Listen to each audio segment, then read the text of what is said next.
Hey guys, welcome back to Grounded Roots Healing. I'm Jason. I am on location at another work site in northern Canada.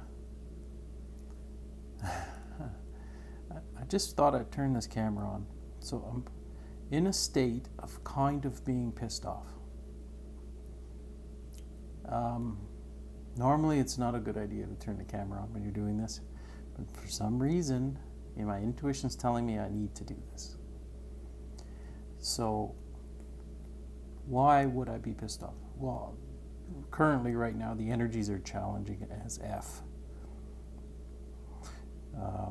Full moon is close. I don't think it's quite there yet, but that always has an effect on me. And I watched a video of a friend of mine, Isabel Katerina. She was talking about asking for permission. Stop asking for permission. What does that mean? I just watched another video by another gentleman on the other app, the clock app. And it was covering something similar about asking for permission and how we're conditioned to do so. Many of us, my job's strange, but a lot of us in this Western hemisphere of the planet get a week or two or maybe a month if you're lucky off a year, and you have to beg for the time, beg your boss, ask for permission to do anything. It starts young. Raise your hand in school. Ask for permission to go to the washroom. Permission to do anything. If you want to build something in this country, you need permission from 17 levels of government. Then you get taxed at every level. There's building codes supposedly in place to keep us safe. Not at all. They're in place to withdraw as much money out of the builder of said home structure that you have to ask permission to be in. And then you have to borrow money in order to own a home, a place to live. You have to borrow money.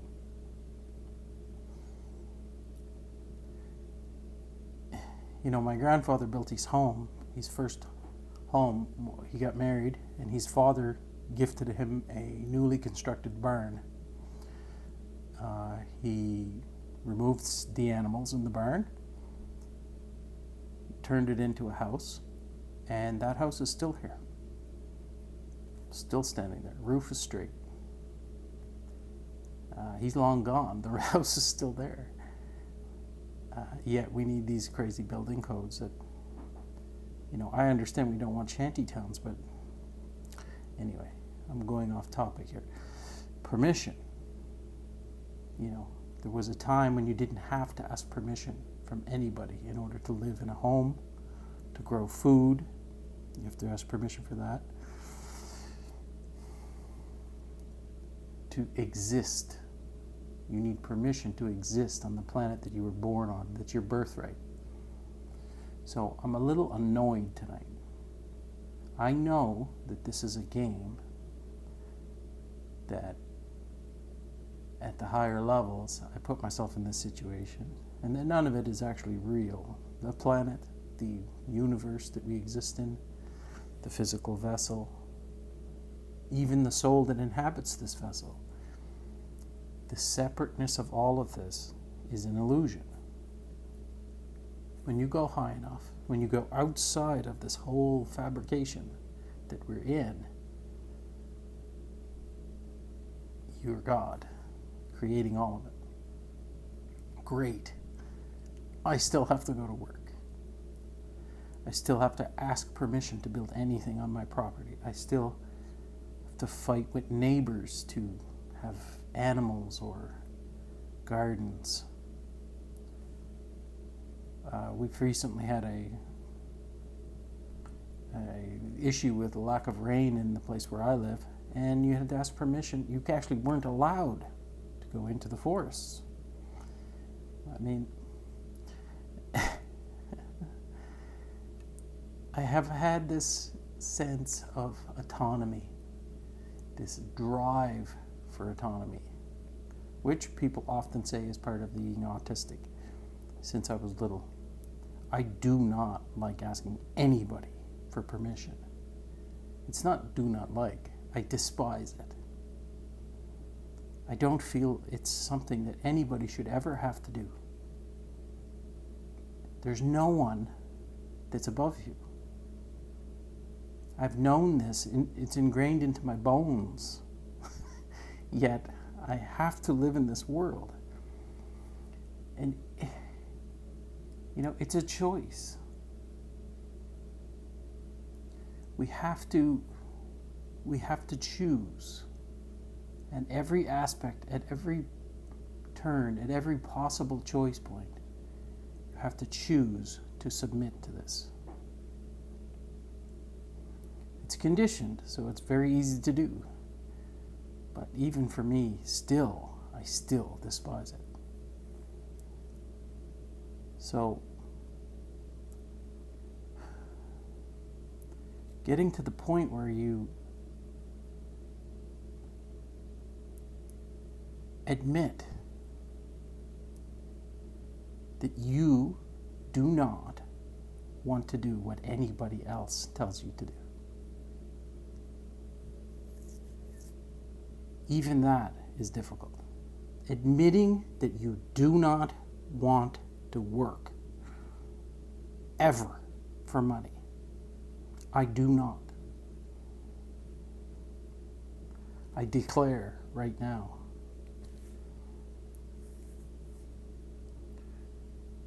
that I don't want to do that.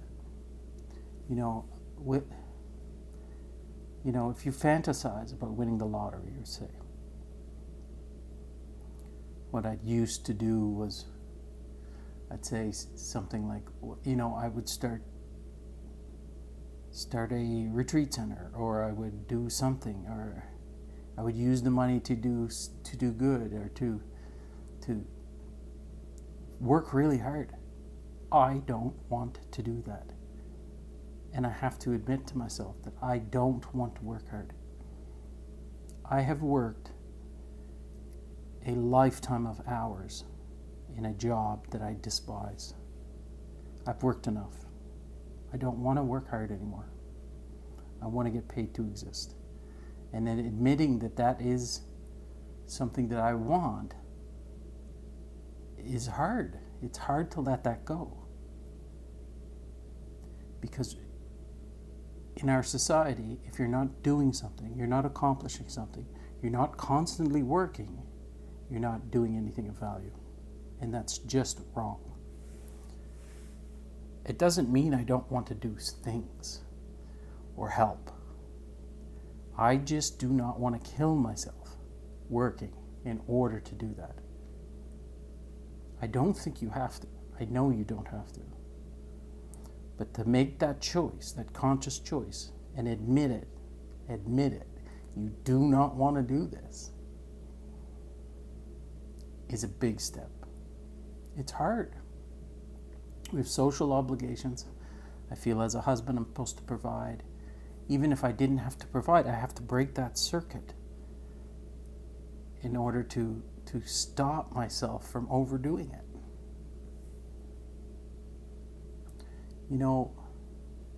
You see this in a lot of people, these workaholics, which I admittedly am one of those. I do it from a sense of fear, from a sense of not having enough, never being safe. This is the conditioning that I underwent. And perhaps a lot of guys, men in particular, have that circuit burnt into them. So they go, it reminds me of a gentleman I met in this life path that I'm on here. He's 65 years old, he's still working 300 days a year, hardly sees his family, leaves for other countries. He's worth millions of dollars. He cannot stop working. He cannot admit to himself that he's afraid, or that the only way he feels valuable is being in the workplace. He doesn't get that feeling useful and valuable circuit filled at home. So he has to go away where he feels important. And he won't stop. He loves doing outdoor activities. He loves fishing. He loves spending time in the woods. He will not take the time for himself, even though he has all the money he could ever want to do it. And it's just sad. Yes, this is a fabrication. Yes, it's for lessons.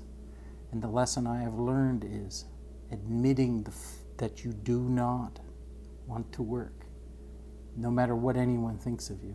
I don't care. I'm 48 years old. If I had enough money, I would retire tomorrow. I would only ever do things that I want to do. You know, I could say I feel like I've earned that because I work so many hours. No. It's a state of existence that we should all be in. We should all get to do the things we love to do only. You're good at something. If society was built in that way, as say tribal, as the tribe grew, you would find the thing that you're good at, and the tribe would utilize your skills in that field in order to help the tribe grow. This is the way we're supposed to exist. This separation that the society does. Kids turn 18, they get a job, they get out, they move away. We don't pool our resources. We don't utilize the skills that we have. We just earn money and hope to exist. Hope the boogeyman doesn't come get us. So it's a divide and conquer strategy, obviously, to keep us separate, keep us untribal. And we need to go back to that. So I declare, if I win the lottery tomorrow, when I get paid to just exist, I will stop working. It doesn't mean I won't be productive, but I'm going to be doing things that I love. And I deserve it. I mean, everybody on this planet deserves that. No matter how hard you've had it or how easy you've had it, you deserve that. And it is possible. We just choose. We're not quite there yet. You know, we do this game of separation to learn lessons. And until you learn all the lessons, the constraints placed on you by yourself, society, will remain. They remain until at which point you understand. When you understand, then a layer gets removed. I'm clearly not there. I'm still having to do all of this stuff that I don't want to do. But a big step, a very big step, is admitting that you just don't want to do this. And that's okay. You may have to continue for a while. There's a lag time.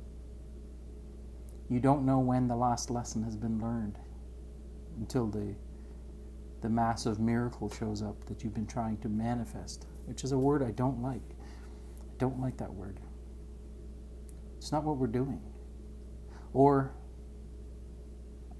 I should say, you're always doing it. You're either subconsciously manifesting things you don't want, or you've learned the lesson and you've consciously started manifesting the things you do. But in either case, you're manifesting things. You know you're in alignment when you get synchronicities, which are miracles. 444 on the clock. That's a miracle. It's a sign that I'm in alignment, and I'm learning the lessons that I need to learn now. So nothing can go wrong. You're on the correct path.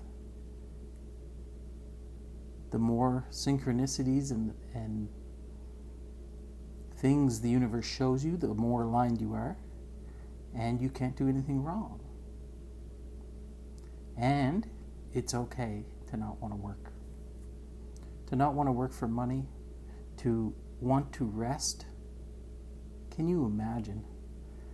I was talking with my wife the other day, and we were fantasizing about having a home where you could have all kinds of places to nap around the property. And you could have a hammock over here and a bug net here, and then you could sleep out on a patio. And all I want to do is bloody well rest. I've spent 25 years killing myself working unbelievable amounts of hours. And I don't want to do that to my body anymore, my mind, this avatar. It deserves better. And I need to get to the point where I don't want to do this. That's okay. I want to have fun. I want to have my family around. I want to wake up and decide what I'm going to do that day. It definitely does not mean I won't be productive, but it'd be productive in a much, much different way. A very productive garden. For example, I dream of this stuff. A root cellar loaded with food that you can share with the entire community. It takes time. It just takes time. And we are not given the time to do this kind of thing, or the resources, or we have to ask for permission to build a root cellar. This is, you see how it's designed to keep us separate, designed to keep our resources spread out. If you could build a home and end up debt-free, you could build it debt-free out of trees on your property. How far along would you be? How much more of your resources from the job that you're working could you put into raising food and helping people around you? Do you see, if they keep us tied to debt, owing somebody something for nothing, they've provided nothing but a privilege to build a home, then they keep you weak. They keep us separate. And this whole system was set up by you for yourself to learn these lessons. So don't get it twisted. Don't feel like it's us versus them. It isn't. There is no them. There's just lessons. So that's where I'm at. Pining for a lottery win or an opportunity where I can get paid to exist, or get paid for doing the things that I actually like doing. But I don't want to work hard anymore. I don't. I don't have to justify that to anybody. I don't have to justify it to myself. I don't want to do that. And you shouldn't either. Anyway, I think I'll leave it there. Like I always say, I hope this video finds you well. I love you all, and we'll see you soon.